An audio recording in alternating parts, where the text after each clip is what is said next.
Okay. Okay. So overall, astrology is a science based on stars, where you are born, which latitude, which longitude, and at the time of your birth, what were the positions of various planets in the transit. That determines how your life is going to be. That determines everything in your life. So overall astrology ज्योतिष एक विज्ञान है जिससे आप अपने भविष्य का एक अंदाजा लगा सके, जान सके। जितना गहरा आप उतरेंगे उतना क्लोजर आप इसको जान पाएंगे, है ना।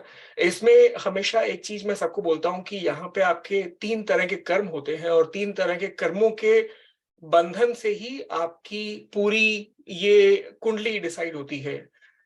संचित, प्रारब्ध और क्रियमाण, ये 3 कर्मों को अपन, इन 3 की पतवार से आपकी पूरी जीवन की रूपरेखा डिसाइड होती है। संचित वो जो लाखों जन्मों से आपके स्टोर हाउस में एकत्रित हैं, इकट्ठे हैं सारे। प्रारब्ध वो जो हार्वेस्टेड क्रॉप है, इस जीवन में मिलने के प्रोमिसेस हैं, चाहे वो पॉजिटिव हो या नेगेटिव हो, वो जो फल आपको इस जन्म में मिलने हैं। और क्रियमाण वो जो आपके हाथ में है, जो आपके कर्म आपके करने हैं। और क्रियमाण कर्मों की ताकत इतनी जबरदस्त होती है, ईश्वर ने इतनी ताकत दी है कि अगर हम चाहें तो अपने लाखों जन्मों के कर्मों को निष्फल करके इसी जन्म के क्रियमाण कर्मों से उस साक्षात परमात्मा तक का एहसास कर सके, उस साक्षात उस आत्मा तक, परमात्मा तक पहुंच सके। उस क्रियमाण कर्मों की इतनी ताकत होती है। अब जो भी भविष्य में आने वाला है वो है अदृष्ट, आपको पता नहीं है उसका। कुछ होंगे जो बहुत तीव्र अदृष्ट आएंगे, इतनी तेजी से आएंगे कि आपको सोचने का, समझने का, किसी चीज का मौका नहीं मिल पाएगा और वो घटित होकर निकल जाएंगे। या कुछ चीजें आपके हाथ में नहीं होंगी। कुछ होंगे जो अदृष्ट आपके इतने तीव्र नहीं होंगे, वो आपके हाथ में होंगे, आप उनको बदल सको। पर ऐसे जो तीव्र अदृष्ट हैं आपके जीवन में, गिने चुने 2 या 3 या 4 ही मौके होते हैं।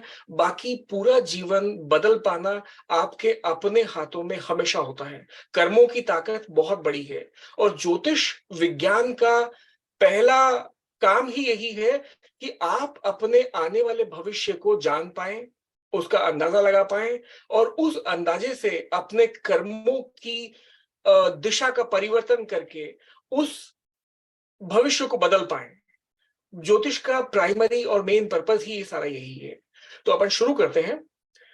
यहाँ पे आपके बेसिक तौर पे अपन देखें तो सबसे पहले अपन प्लैनेट्स पकड़ते हैं, वो ज्यादा आसान रहेगा आपके लिए। प्लैनेट्स में आपके 2 तरह के ग्रह होते हैं, देव ग्रह और दानव ग्रह। अगर ग्रहों का बंटवारा भी अपन करें तो सबसे पहला ग्रह आपका जो आता है सूर्य। Kapil, should we interrupt you in between, or should we? You will take the questions at the end. I would say कि अभी जो क्वेश्चंस है वो एंड में अपन ले तो ज्यादा अच्छा है, पर अगर बीच में कोई समझ ना आए अपने को तो डेफिनेटली आप पूछिए। But overall I would say questions upon last में रखते हैं। Sure. अपन अगर ये बीच में अपन लाइन ड्रॉ करते हैं, यहाँ पर रखें अपन, do we all know how to read Hindi, right? I mean I expecting that we all know how to read Hindi. Yes, yes, Okay. तो पहला ग्रह अपन पकड़ते हैं सूर्य, ठीक है। सूर्य जो है सौर मंडल का सबसे पवित्र ग्रह है। चंद्रमा या मंगल लेते हैं अपन, ठीक है। चंद्रमा और बृहस्पति, ठीक है। ये आपके अपन ने यहाँ पे पकड़े सारे देव ग्रह। फिर उसके बाद में एक अपना देव ग्रह बच जाता है बुध। अपन नीचे लेते हैं बुध को। अब इनका डिवीजन कैसे होता है, आपस में सारे कैसे एक दूसरे को इंपैक्ट करते हैं, कैसे यहाँ काम चलता है। फिर उसके बाद में इस तरफ लेते हैं अपन शुक्र को। उसके नीचे अपन ले सकते हैं शनि को, फिर राहु और फिर केतु। अब इस तरफ के जो सारे ग्रह हैं वो आपके हैं देव ग्रह, जिसमें आपका सूर्य, मंगल, चंद्र, बृहस्पति। ये सारे जो है ये असुर ग्रह, दानव ग्रह, शुक्र, शनि, राहु और केतु।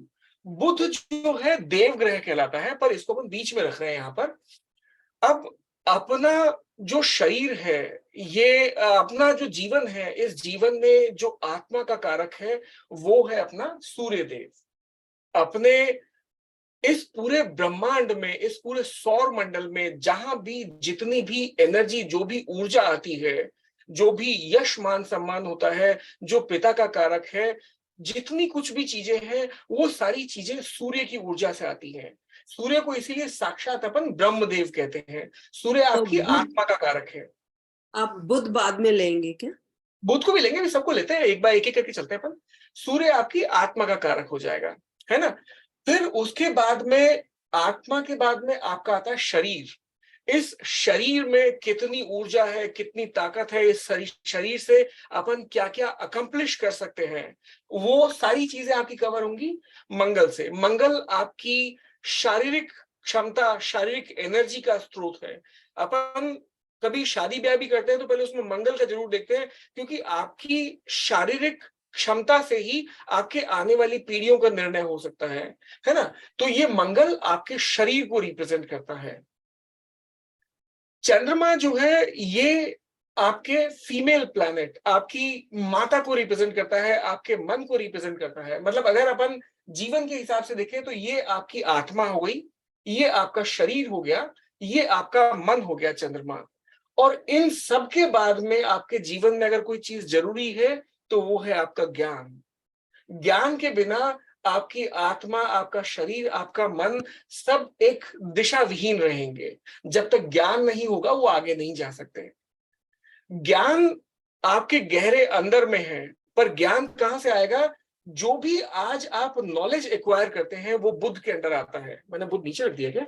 मैंने थोड़ा ज्यादा नीचे रख दिया, इसलिए शायद उस पर स्क्रीन पे आ नहीं रहा है। मैं इसको हाँ थोड़ा यार, ऊपर ले आता हूं, अब आ जाएगा। आई एम सो सॉरी, वो कैमरे का कवरेज नहीं है। I'll keep on covering that more and more. I just now saw this. Can you see the Buddha now? Yes. Okay, okay.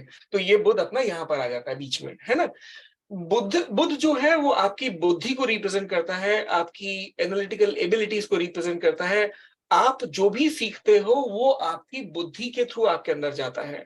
आपने आज ट्रिग्नोमेट्री सीखी, आपने आज ज्योमेट्री सीखी, आपने आज सांख्य सीखा, आपने आज योग सीखा, आपने कोई और अलंकार, ग्रामर कुछ भी सीखी, वो आपने अपनी बुद्धि में ग्रहण किए। पर वो बुद्धि लेटर स्टेज पे आपका ज्ञान बनेगी। तो आपका जीवन चलेगा आपकी आत्मा, आपका शरीर, आपका मन। फिर उसके ऊपर चाहिए आपको आपका ज्ञान। ज्ञान आएगा आपकी बुद्धि से। तो ये सारी चीजें, ये आपके जीवन को बनाती है। अब ये सारी चीजें बनने के बाद में फिर मन से प्रवृत्ति जागती है आपकी कि आपको रहने के लिए घर चाहिए, गाड़ी चाहिए, मकान चाहिए, भोग विलास की वस्तुएं चाहिए। तो वो रिप्रेजेंट होती है शुक्र से। आपको रोमांस चाहिए, आपको अपने जीवन में प्रेम चाहिए, आपको अपने जीवन में और भी फैक्टर्स चाहिए भोग विलास के, वो आते हैं सारे शुक्र से। शुक्र दानवों के गुरु शुक्राचार्य। तो ये सारी चीजें शुक्र रिप्रेजेंट करते हैं। फिर उसके बाद में आप उन सब से मिलाकर क्या कर्म कर रहे हो और उस कर्मों के क्या फल मिलने चाहिए, वो फल देंगे आपको शनिदेव।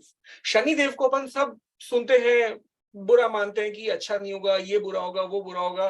पर शनिदेव एक्चुअली आपके जज हैं, जुडिशरी, है ना। शनिदेव रिप्रेजेंट करते हैं कि आपके जो कर्म है उसके अकॉर्डिंगली मैं आपको फल दूंगा, इसमें कहीं कोई चेंजेस नहीं है।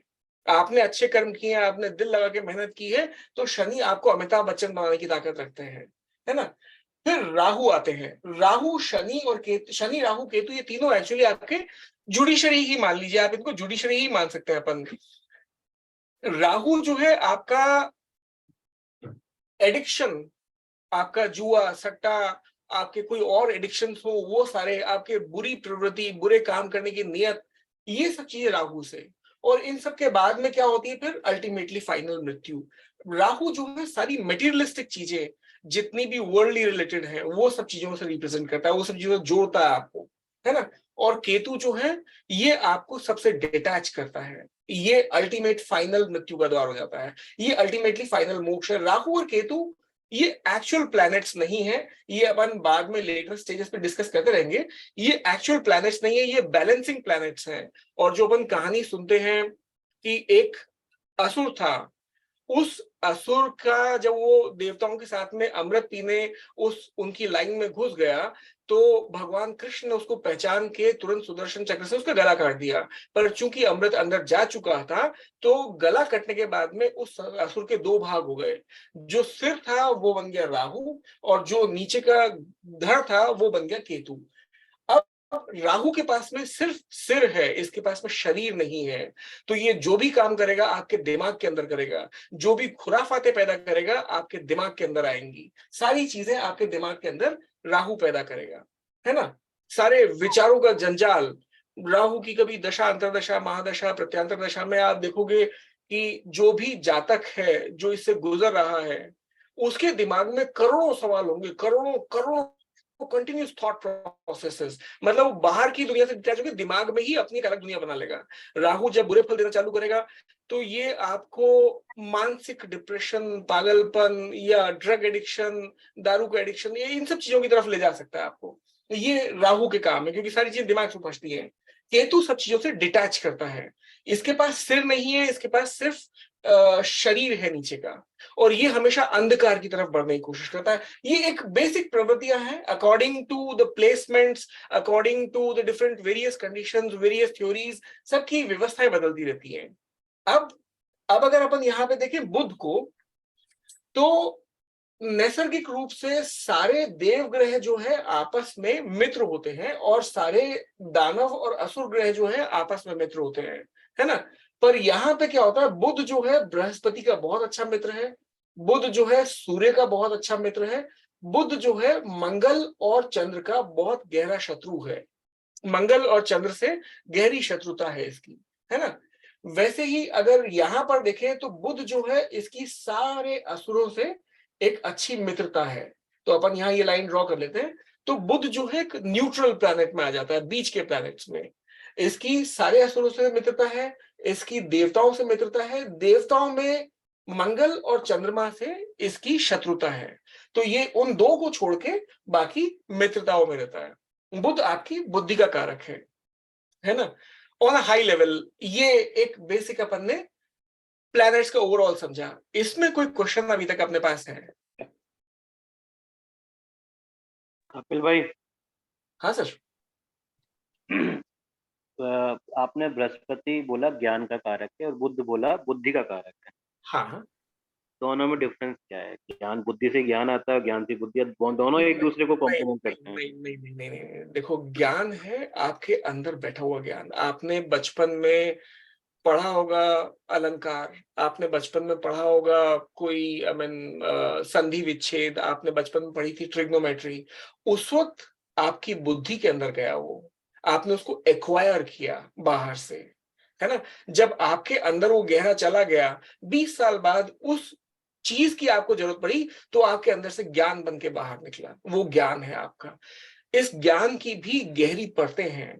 अभी लाखों जन्मों में आपने जितने भी पूर्व जन्म के जितने भी जन्म लिए होंगे, वो सारे जन्मों में आपने पता नहीं कितना ज्ञान समेटा होगा। हो सकता है किसी जन्म में कहीं अपन राजा रहे हों, किसी जन्म में कोई अपन ने कारीगर का काम किया हो, किसी जन्म में अपन ने कुछ और काम किए हों। ऐसे हजार जन्मों में हजार काम किए होंगे। उन सब जन्मों के जो भी स्वभाव, जो भी अपन ने ज्ञान लिए, वो सब अंदर मिलेंगे जरूर।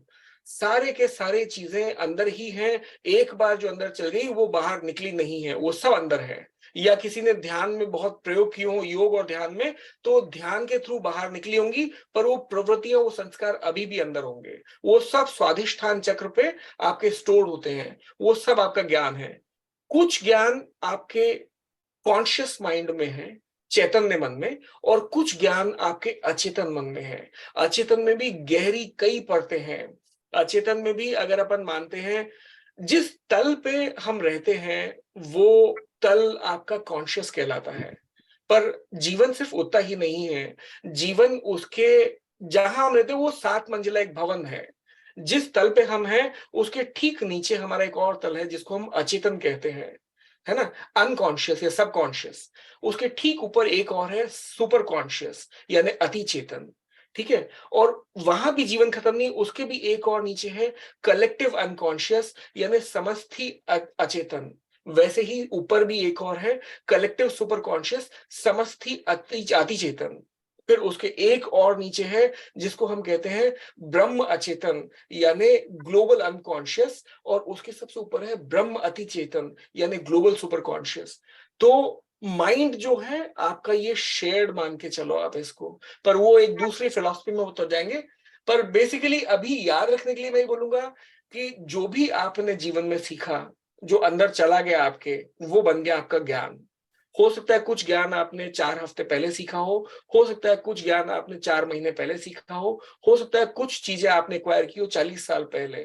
तो वो जो सब सीखते गए, वो उस वक्त आपने सीखा तुरंत की बुद्धि से, middle section of the unconscious brain, which is running parallel to your conscious brain, which solves the problem, which is analytical, which wants to acquire the knowledge more and more from the outside world. So basic difference Brihaspati में और बुध में यही है, ये acquire करता जा रहा है नॉलेज को, और ये अंदर आपका ज्ञान बनता जा रहा है बृहस्पति। ये बेसिक डिफरेंस अभी फिलहाल याद रखते हैं। तो इसको हम ऐसा बोल सकते हैं, मतलब बृहस्पति आपकी स्मृतियों को स्टोर करता है। स्मृतियां ये सारी जो बुद्धि से हमने प्राप्त करी, वो स्मृतियां ही थी सारी। स्मृतियां मान लो, अब आपने कोई एक कला सीखी, कुछ भी मीन से घड़े बनाने की, शिल्पकारी की, वो उस वक्त सीखी थी तो आपने बुद्धि लगाई, बुद्धि ने एक्वायर किया उसको। अंदर बैठ के गहरे में, या स्विमिंग सीखी आपने, वो बुद्धि से एक्वायर किया। अंदर बैठ के गहरे में 20 साल बाद जरूरत पड़ी, कहीं नदी नाले में डूब रहे हैं, तो अपन तैर के बाहर आ गए, वो ज्ञान अंदर का बाहर आ गया, वो ज्ञान काम आ गया। वो उस वक्त बुद्धि थी, अब ज्ञान हो गया, ओके। है ना।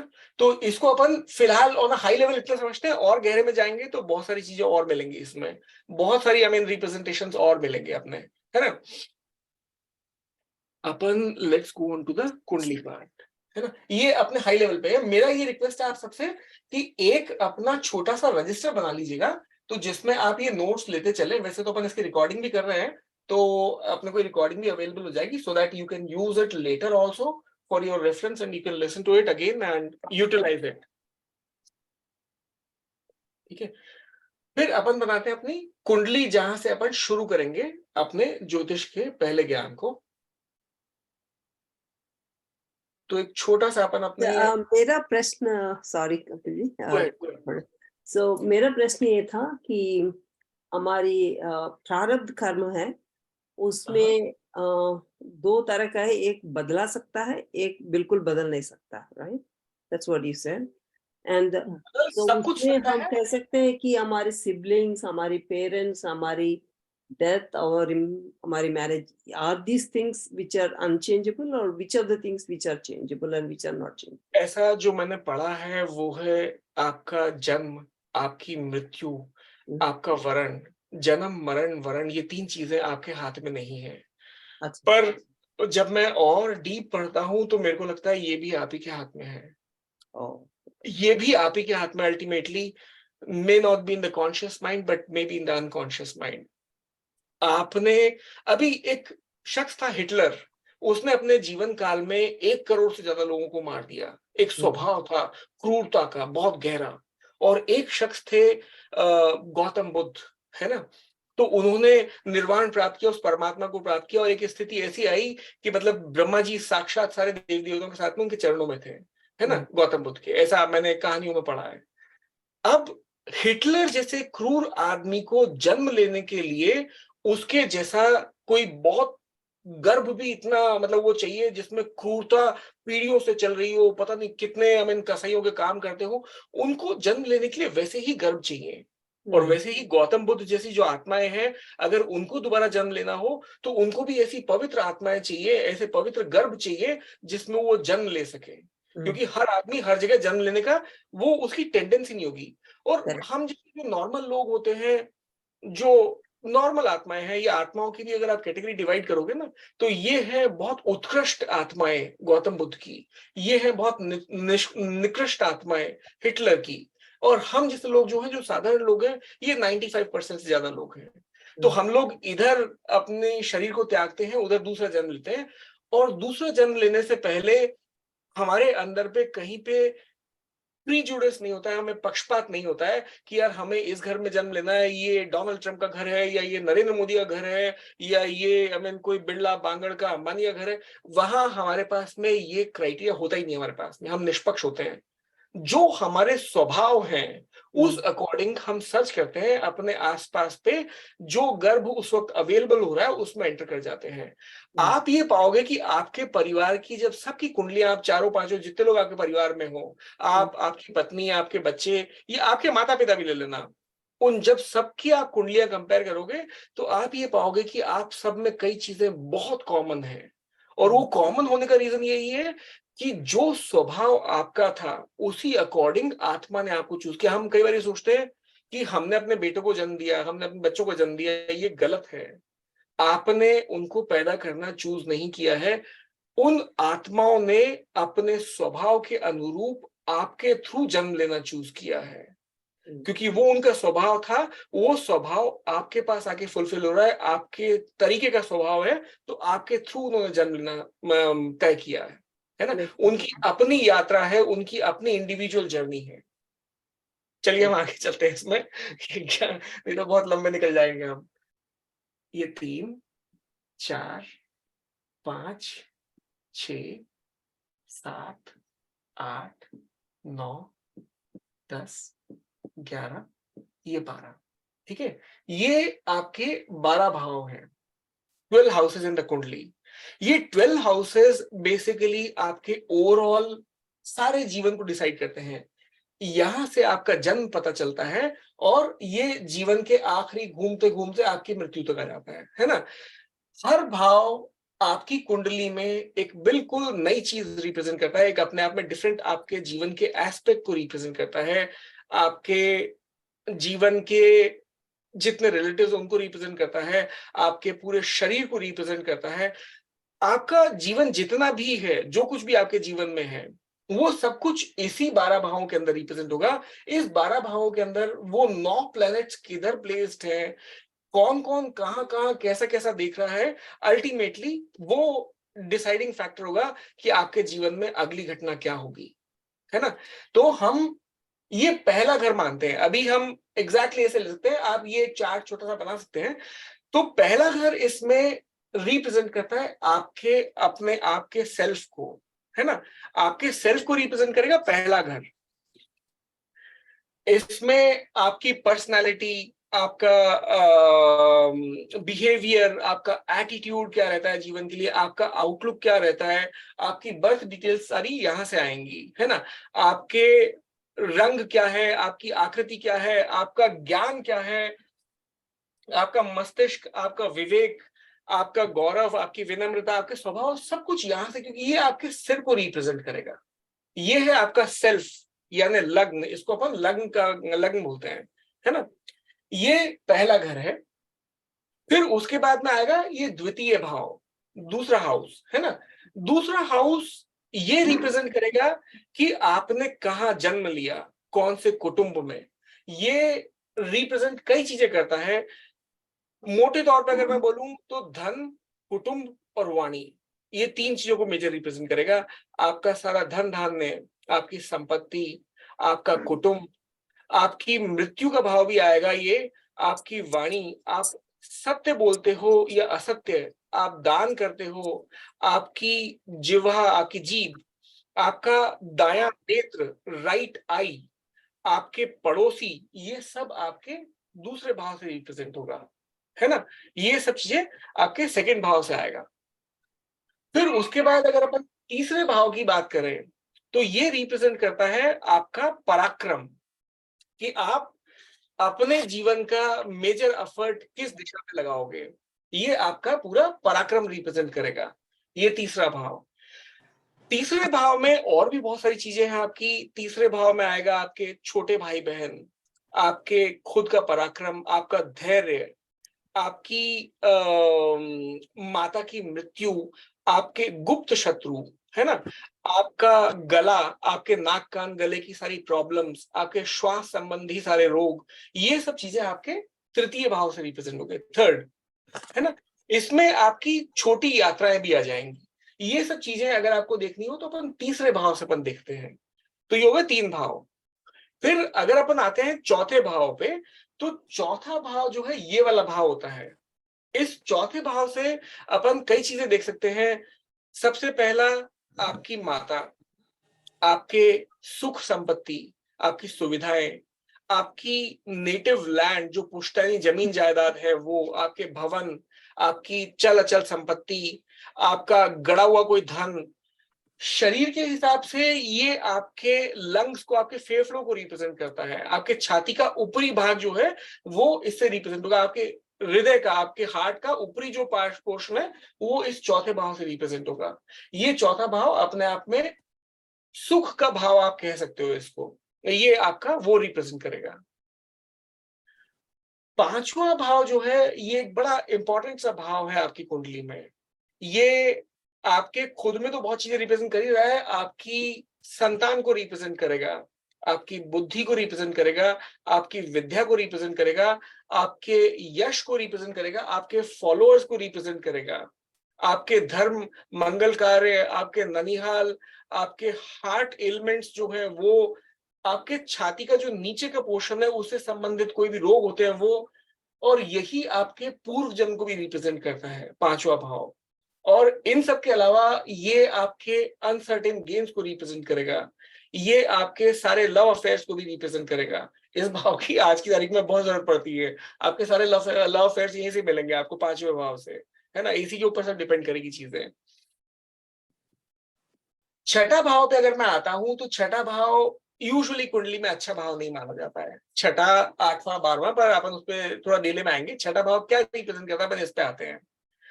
छठा भाव रिप्रेजेंटेशन है आपके रोग, ऋण और शत्रुओं का, है ना, आपके चिंताओं का, आपके मुकदमों का, कोर्ट केसेस, लिटिगेशन, आपके एब्डोमेन के ऊपरी भाग का, है ना, उससे संबंधित कोई भी हो, रोगों का, आपके सारे डिफेमेशन, आपके अपयश का, आपके शोक का, आपके दुख का, आपके हाउस ऑफ कंपटीशन भी कहलाता है ये। अगर आप कोई कॉम्पिटिटिव एग्जाम दे रहे हैं, कोई आईएएस का एग्जाम दे रहे हो, या आप कोई आईआईटी का एग्जाम दे रहे हो, आईआईएम का, तो ये भाव उस वक्त पे सबसे ज्यादा इंपॉर्टेंट रहेगा। छठा भाव ये उस वक्त पे आपका सारा काम करेगा, है ना। सप्तम भाव पे अपन आते हैं। सप्तम भाव, इसको अपन ऐसे याद रख सकते हैं कि ये जया भाव है। जया भाव मतलब आपका पत्नी भाव, आपका डेली वेजेस का भाव, आपका पार्टनरशिप का भाव। इस भाव से और भी बहुत सारी चीजें निकलती है। आपका जीवन साथी तो इससे निकल ही रहा है, आपके अंदर की काम वासना, आपका विवाह, आपका दैनिक व्यवसाय, आपकी मृत्यु, आपकी जनेंद्रियां, आपके जो प्रत्यक्ष शत्रु हैं, आपकी जो बिजनेस पार्टनरशिप्स है वो सब इसमें मिलती हैं। अब ये चीज एक छोटी सी यहाँ पे कंपैरिजन में करूंगा। यहाँ पे आपके गुप्त शत्रु रिप्रेजेंट करता है और यहाँ पे प्रत्यक्ष शत्रु। तीसरे भाव में गुप्त शत्रु, जो आपके गुप्त शत्रु हैं, और यहाँ पे जो प्रत्यक्ष शत्रु हैं वो चीजें रिप्रेजेंट कर रहा है। तो ये भाव अपने आप में ओवरऑल मोटे तौर पर अगर बोलूं एक शब्द में, तो ये जया भाव रिप्रेजेंट करेगा आपकी पत्नी का, या आपके पति का, या आपके डेली वेजेस का। ये सातवां भाव वो रिप्रेजेंट करता है। एक कॉम्बिनेशन में अपन सेकंड और सेवेंथ के कॉम्बिनेशन में अपन इस जातक की मृत्यु का टाइम भी निकाल सकते हैं कि इसकी मृत्यु कब होगी, ये सेकंड और सेवेंथ के। But we'll come back to that part a lot later, है, we will go back there. अष्टम भाव आपका मृत्यु तुल्य कष्टों का है ना। अष्टम भाव ससुराल का भी है, ससुराल क्या में मृत्यु तुल्य कष्ट कम नहीं है, पर अष्टम भाव आपका, मजाक की बात है, पर अष्टम भाव आपका मृत्यु का भाव कहला सकता है। आपकी आयु का, आपके आकस्मिक धन लाभ का भी है, आपके आकस्मिक जीवन में परिवर्तन का भाव भी अष्टम भाव है, आपके असाध्य रोग जो है उसका भाव भी यही है, आपके एब्डोमेन के नीचे के हिस्से में जो आपके रोग हो रहे हैं उसके लिए भी यही भाव है आपका। ये भाव आपका सीक्रेट हिडन स्पिरिचुअल साइंसेस, या ये भाव आपका रिसर्च का, या ये भाव आपके लिए ऑकल्ट साइंसेस का, तो ये भाव आपके वो सारी चीजें रिप्रेजेंट करता है ना, आठवां भाव। ठीक है, फिर उसके बाद में 9, 10, 11, अगर 9 को पकड़ूं मैं, तो ये कुंडली का बहुत इंपॉर्टेंट भाव है। ये आपका भाग्य रिप्रेजेंट करता है, भाग्य, कर्म, लाभ। इसको अगर मैं देखूं तो ये भाग्य भाव रिप्रेजेंट करता है, आपका नवा भाव। इससे आपके भाग्य का पता चलता है, इससे आपके धर्म का पता चलेगा, आपकी तीर्थ यात्राओं का पता चलेगा, आपके यश का पता चलेगा, आपके साला साली का पता चलेगा, आपके संतान का पता चलेगा, है ना, संन्यास का पता चलेगा, सॉरी, आपके सपनों का, आपके जो स्वप्न आते हैं उनका पता चलेगा आपको, आपके गुरु आचार्य, आपकी शिक्षा का भी पता चलेगा यहां से, है ना। ये नवम भाव जो है आपके पिता को भी रिप्रेजेंट करवाता है, ये आपके पिता को रिप्रेजेंट करता है। फिर अपन दशम भाव पे आते हैं। दशम भाव बेसिकली कई कुंडलियों की स्टाइल्स में वो दशम को पिता बोलते हैं, पर इसके रीजन पे मैं बाद में आऊंगा कि क्यों अपन नवम को बोलना चाह रहे हैं, दशम को नहीं बोलते हैं, है ना। तो दशम भाव आपके कर्म को रिप्रेजेंट करता है, आपकी जॉब क्या होगी, आपका राज्य, आपका कारोबार, आपका कर्म कैसा रहेगा, आपका पद प्रतिष्ठा अधिकार आपके कैसे रहेंगे, आपके क्या राजयोग होंगे वो यहाँ से डिसाइड होंगे। तो ये बेसिकली आपकी लाइफ स्टाइल, आपके प्रोफेशन, सब चीजों को ये 10वां भाव डिटरमिन करता है, बहुत इंपॉर्टेंट भाव है। 11वां भाव जो है ये आपके बड़े भाई बहनों को रिप्रेजेंट करेगा। 11वां भाव ये बड़ा इंपॉर्टेंट भाव है, ये लाभ भाव भी है, यहां से आपके सारे लाभ रिप्रेजेंट होंगे, यहां से आपका सारा सोशल सर्कल डिटरमिन होगा, यहां से आपके सारे मित्र डिटरमिन होंगे, है ना। ये आपका फुलफिलमेंट ऑफ डिजायर्स का भाव भी है, आपकी सारी इच्छा पूर्तियों का भाव, है ना, ये वो भाव भी है। यहां से आप अपनी पुत्र वधू यानी आपके जो घर की बहू है उसका भी डिसीजन ले सकते हैं, यहां से आपके कान भी रिप्रेजेंट होंगे, 11वां भाव। यहां से आपकी, जिसको अपन कह सकते हैं कि छोटी डिजीजेस भी आती है, ये छठा भाव है, छठे भाव में आपकी बड़ी डिजीजेस, छठे से छठा ये जो है ये छोटी डिजीजेस आता है, जिसके कंटिन्यूस आपके कुछ ना कुछ चलता रहता है, जुकाम खत्म हुई, खांसी चालू हुई, खांसी खत्म हुई, कुछ और चालू हुई, कुछ और खत्म हुआ, कुछ और, मतलब कंटिन्यूस कुछ ना कुछ चल ही रहा है, तो उसके 11वें भाव से ही ये चीज डिटरमिन होगी, छोटी मोटी कंटिन्यूस चालू रहती है उसकी। 12वां भाव, यहां से हमने जन्म पता किया था पहले भाव से, 12वें भाव तक पहुंचते पहुंचते जीवन का अंत मान सकते हैं, इस कुंडली को अपन क्लॉकवाइज अपने जीवन को ही मान सकते हैं एक तरह से, है ना। ये आपका अल्टीमेटली फाइनल मोक्ष भाव भी रिप्रेजेंट करता है, ये आपका खर्च भाव रिप्रेजेंट करेगा, ये आपका बेडरूम प्लेजर्स, आपका शैया सुख ये रिप्रेजेंट करेगा, आपकी कोई हानि हो रही है वो ये रिप्रेजेंट करेगा 12वां भाव, आपकी विदेश सेटलमेंट है वो रिप्रेजेंट करेगा, आपके हॉस्पिटल एक्सपेंसेस है वो भी ये रिप्रेजेंट करेगा, आपका बायां नेत्र लेफ्ट आई वो भी ये रिप्रेजेंट करेगा, आप ध्यान में जाओगे, मेडिटेशन में कितने सक्सेसफुल होगे, वहां तक पहुंचोगे कि नहीं पहुंचोगे, वो भी यहीं से रिप्रेजेंट होगा, आपके जेल में जाने के कोई योग होंगे कि नहीं होंगे, वो भी 12वें भाव से रिप्रेजेंट होगा। तो ये सारे भाव अपने आप में इसी तरह की आपको चीजें रिप्रेजेंट करते हैं। अब अगर आप याद करो तो कुछ चीजें बड़ी आपको लगेंगी कि सिमेट्री में है, अपनी बहुत सारी सिमेट्री में है चीजें। द्वितीय भाव आपका दायां नेत्र यानी आपकी राइट आई, 12वां भाव आपकी लेफ्ट आई, ये इस तरह से आपका रिप्रेजेंट कर रहा है ना। और ये आपका सिर है ना, ये आपका मस्तिष्क है, ये आपकी लेफ्ट आई, राइट आई, आपका सिर, ये आपके कान, ठीक है। फिर उसके बाद में ये नाक कान गला, ठीक है।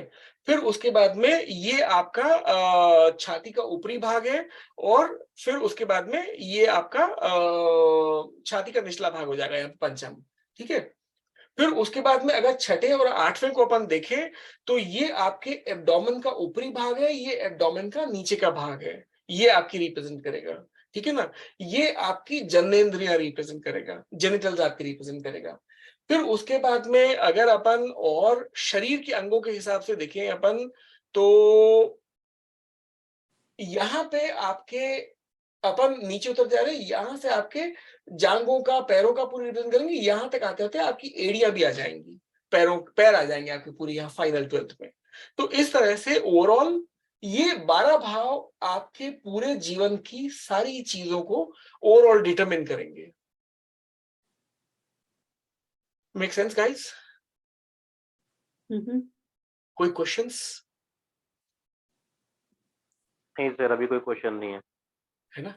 तो मेरी आपसे प्रार्थना यही है कि पहले अपने सेशन के लिए इतना रखो, क्योंकि ये नॉलेज डाइजेस्ट करने में आपको बहुत सारा वक़्त लगेगा।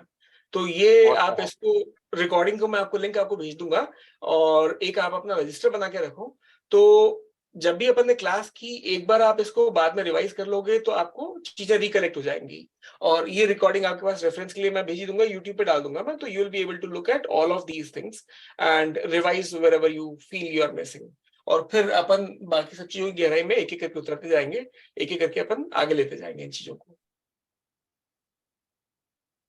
ठीक है सर। है ना? अगला सेशन अपन डिसाइड करते हैं। मेरा ये विचार था कि अभी अपन वीक में 2 या 3 सेशन कर लेते हैं, क्योंकि शुरू की इन्फॉर्मेशन जो है, वो थोड़ी-सी आपको याद करने और रटने का काम रहेगा। एक बार शुरू में आपने उसको एक्वायर कर लिया, तो फिर वो फिंगर टिप्स पे आ जाएँगी सारी चीज़ें। फिर उसके बाद में आपको कुंडली की तरफ देखना नहीं पड़ेगा, फटाफट दौड़ के अपने आप कैलकुलेशंस आपकी हो जाएँगी। है ना? तो ये शुरू में अपन 2 या 3 क्लासेस अपन डिटरमिन करते हैं। तो अपन डिस्कस करके फिर मैं एक बार शेड्यूल अपना पब्लिश कर दूँगा, तो वो टाइम पे अपन रेगुलर अपना we'll keep on doing this around 45 minutes. Any tips to memorize? Okay, sure, sure. So मैंने कीवर्ड्स एक्चुअली लिखे थे, ये मेरे ही पास लिख के रखे थे मैंने। तन, धन, भ्राता, माता, संतान, रोग ऋण शत्रु, पत्नी, मृत्यु, भाग्य, कर्म, लाभ, खर्च भाव यानी व्यय भाव। तो ये एक कीवर्ड्स है, इन कीवर्ड्स के बेस पे आप इसको ऑन अ हाई लेवल एक रिमेंबर कर सकते हो। कोई भी एक भाव सिर्फ एक चीज रिप्रेजेंट नहीं कर रहा है, वो अपने साथ में हजारों चीजें रिप्रेजेंट करता है, हजारों चीजें। और आपको किस प्लैनेट ने जन्म दिया, वो यहां से डिसाइड होगा आपका। किस प्लैनेट, कौन प्लैनेट आपको इस पृथ्वी पे लाने के लिए आई मीन रिस्पॉन्सिबल है, वो आपके यहां से डिराइव होगा। कहाँ आप जन्म लियोगे, ये आपका यहां से डिसाइड होगा। आपके छोटे भाई बहन, बड़े भाई बहन कौन होंगे, ये इन 2 भावों से डिसाइड होगा। आपकी माता, आपके पिता कैसे होंगे, ये इन भावों से डिसाइड होगा। आपकी पत्नी कैसी होगी, वो इस भाव से डिसाइड होगा। आपकी संतान कैसी होगी, वो इस भाव से डिसाइड होगा। आपके रोग ऋण शत्रु कैसे होंगे, वो यहां से डिसाइड होगा। आपकी मृत्यु कैसे होगी, वो यहां से डिसाइड होगा। आपका कर्म कैसा होगा, यहां से डिसाइड होगा। कौन सा प्रोफेशन आप एक्वायर करोगे, वो यहां से डिसाइड करोगा। आप खर्च मेजर कहां करोगे, और आपकी ultimately final I mean destiny क्या होगी, वो यहां से डिसाइड होगा। आपके हॉस्पिटल एक्सपेंसेस, वो सब चीजें यहाँ से डिसाइड होगा। ये ऑन अ हाई लेवल एक मोटे तौर पे एक-एक कीवर्ड्स आप के हिसाब से रिमेंबर कर सकते हो, बट इसमें अभी बहुत कुछ है, और ये पूरे आपके शरीर को भी रिप्रेजेंट करता है, पूरे आपके ज्योतिष के सारे ग्रहों को रिप्रेजेंट करता है। मतलब ये सारी चीजें इतना डीपली, गहरे में डिटेल्ड कनेक्टेड है। मैंने ये पाया है कि आयुर्वेद, आपका योग, आपका ज्योतिष, ये सब एक ही चीज के अलग-अलग सिक्के हैं, और सभी एक ही दिशा में पॉइंट करते हैं। आप एस्ट्रोलॉजी से अपना भविष्य जाने और उसको योग से अपने उस भविष्य को बदल पाएं, ये सब चीजें सिर्फ उस सही ज्ञान से आप बदल सकते हैं। और एस्ट्रोलॉजी का प्राइमरी पर्पस जो अपन बोल रहे हैं, वो यही है अपना, कि अपन आने वाले भविष्य को अपने जान पाएं, और अपने कर्म को उस दिशा में ले जाकर उसको बदल पाएं। और एक आप सबसे मेरी प्रार्थना है, ये अपने लिए बहुत जरूरी है। हमारे हिंदुस्तान की ये छोटा सा अनफॉर्चुनेट रहा है, बदनसीबी रही है, कि ये ज्ञान तो रियल ज्ञान रहा है, पर सैकड़ों सालों से कई पंडितों ने, कई क्वैक्स ने इसकी अधूरी नॉलेज का इस्तेमाल करके अपने सेल्फिश रीजंस के लिए पब्लिक के साथ में क्वैकरी बहुत की है, और उसमें लोगों का विश्वास क्या ज्योतिष से उड़ गया है। आप इसको इस्तेमाल अपने जीवन में चाहे पर्सनल करें, चाहे प्रोफेशनल करें, चाहे इसको व्यवसाय बनाएं, चाहे अपने पर्सनल यूज के लिए करें, ये आपकी चॉइस है। पर मेरी प्रार्थना यही है कि अपने पास में अगर किसी चीज का ज्ञान ना हो, तो अपन कभी भी क्वैकरी ना करें। ये मेरी आप सबसे प्रार्थना है ना? अगर आप लोगों को लगता है कोई चीज आपको समझ नहीं आ रही है, आज के 3 महीने 4 महीने बाद जब अपन एक अच्छा ज्ञान एक्वायर कर लेते हैं, तो अपने को सिर्फ रेफर करना है कि यार ये चीज मेरी समझ में नहीं आ रही है, आप किसी उचित ज्ञानी से इसके बारे में कंसल्ट करें। है ना? अपने को सिर्फ वो क्वैकरी चीज से बचना है। be honest. That's what you're saying. है ना, बस ये ध्यान रखना है, क्योंकि उसका अगर आप कहीं करेंगे तो शायद दोष मेरे ऊपर भी आ जाएगा। और मेरा प्रयास यही है कि ज्ञान, क्या आप किसी को भूखे को भोजन कराओ, वो जब तक पेट में रहेगा उसका पेट भरा हुआ रहेगा, फिर खाली हो जाएगा। आप किसी को पैसा दे दो, उसकी जेब में जब तक रहेगा शायद काम चल जाएगा, फिर खाली हो जाएगा। ज्ञान दे दो, शायद जीवन भर जब तक उसको जरूरत पड़ती रहेगी वो यूज करता रहेगा। और मेरा ये मानना है कि ये तो चीज ऐसी है, बांटने से बढ़ेगा। और मैं खुद भी सीख रहा हूँ, और आपको सिखाने के पीछे मेरा स्वार्थ सिर्फ यही है कि आपको सिखाते सिखाते शायद मैं भी रिफाइन हो जाऊंगा, शायद मेरे ज्ञान में बढ़ोतरी हो जाएगी। तो बस मेरा स्वार्थ सिर्फ वही है ना। Any books which are available online that we could study along? I would not say that you get into books right now, otherwise it will become more confusing. मैंने भी यही गलती की थी शुरुआत में, and I picked up a whole lot of books. I am like kind of too fond of books. मैं बृहस्पति लग्न की कुंडली हूँ। अगर आप मेरे पीछे की ये चेयर देखें तो ये जो रैक है पूरी, it contains more than 1000 books overall, है ना। It has more than 1000 books और सैकड़ों पढ़ी भी है मैंने। पर मेरा ये कहना है कि इस स्टेज पे फिलहाल आप कोई वक्त मत लीजिए, और लेटर स्टेज पे फिर चयन करने का आपके पास में पूरे राइट्स होंगे। शुरुआत अपन करते हैं साथ में, फिर बाकी आगे जैसी ईश्वर की मर्जी। ठीक है, थैंक यू कपिल भाई, बहुत अच्छा आपने सेशन लिया। बहुत बहुत मतलब बहुत, जितना ज्ञान आपने दिया काफी है, मतलब 2-4 दिन तो डाइजेस्ट करना पड़ेगा। Yeah, it takes time to assimilate. And very well explained as well. बहुत अच्छा, आपने बहुत अच्छा पढ़ाया। You are a very good teacher. Thank you so much sir. मैं बृहस्पति लग्न की कुंडली हूँ, और बृहस्पति ज्ञान को ही रिप्रेजेंट करता है, और मेरा मोह सारा जो है ज्ञान से ही है। तो बस यही मेरे को अच्छा लगता है। थोड़ा मेरे को Brahspati भी means also teacher, right? Good teacher. Yes, the best. मैं अपने आप को नहीं कह रहा हूँ, बृहस्पति देवताओं के गुरु हैं और वो पूजनीय है। मेरे को तो उसी ग्रह ने जन्म दिया है, तो मेरे लिए तो बहुत आदरणीय है, परम आदरणीय। और मैं क्या, सारे देव, सारे असुर सभी उनको आदर की दृष्टि से ही देखते हैं, क्योंकि वही है ज्ञान के सारे अल्टीमेट देव। वो देवताओं के भी गुरु हैं। ठीक है सर, है ना। चलिए ठीक है sir, thank you Thank so you. Much. Thank you so much. Thank you so much. Thank you so much, good bye sir. Hare Krishna.